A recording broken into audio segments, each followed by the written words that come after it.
نننی درس کې با مونږ د اعتکاف ضروری مسائل بیانو چې کم کس اعتکاف تکینی نو هغه ته بیا د اعتکاف مسائل پیجندل ځان په ورته پوهه کول ضروری دي.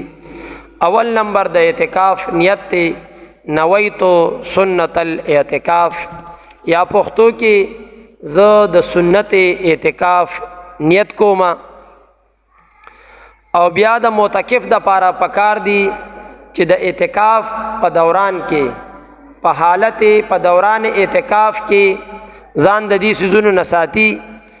د اعتکاف په وخت کې به مسخري نه کوي، ټوکې به نه کوي، دا من دي.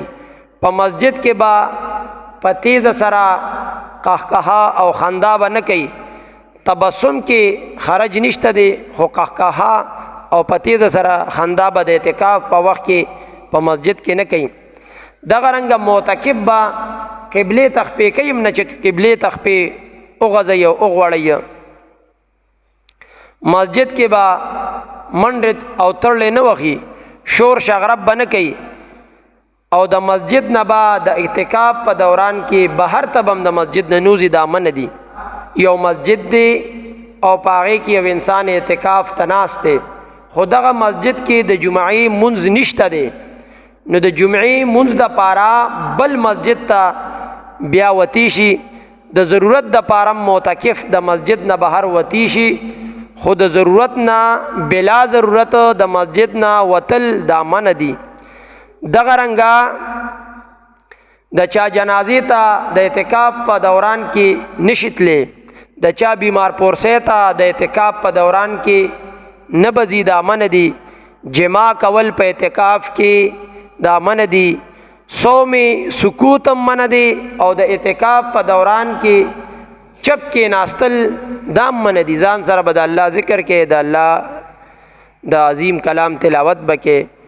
د اعتکاف په دوران کې د دې سيزونو نه ځان ساتل پکار دي چې کس اعتکاف تکینی فضول گپ شپ بن لګي، فضول خبرې بن کوي، حسد بن کوي. اعتکاف په دوران کې غیبت بن کوي، چغلی بن کوي. د اعتکاف په دوران کې تهمت با پچانه لګي، مذاق به نه کوي، او غانې بجانې با د اعتکاف په دوران کې نه اوري.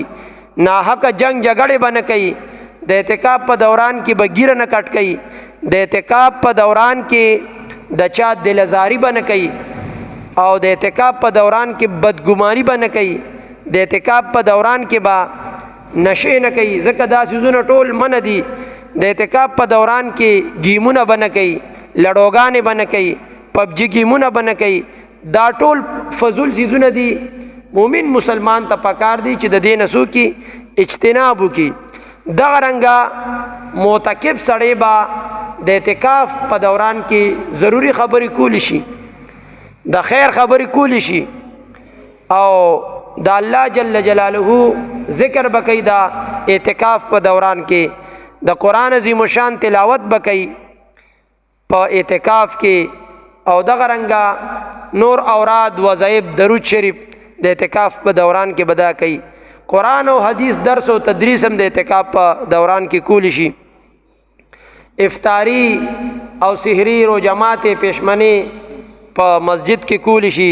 مسجد کې به ګندګي نه جوړي، مسجد به پاک او صفا ساتي. حاجت طبعی پیښ شو نو د هغې دپاره د مسجد نه وتی شي. یعنی یو مسجد کې وضو خانه نشته، د اودس ځای نشته، نو بل ځای ته د اودس کولو دپاره تلی شي. دغه رنګه د تشو بولو انتظام په مسجد کې نشته، نو بل ځای ته بهر د مسجد نه د تشو بولو دپاره تلی شي. دغه رنګه غسل خانه پکې نشته، یو کس باندې غسل واجب شو، غسل خانه په مسجد کې نشته، نو د غسل دپاره بهر د مسجد نه تلی شي. قضای حاجت یو انسان ته پیښ شو، نو چې کله دته قضای حاجت پیښ شو، نو د اعتکاف په دوران کې د مسجد نه بهر د قضای حاجت دپاره تلی شي.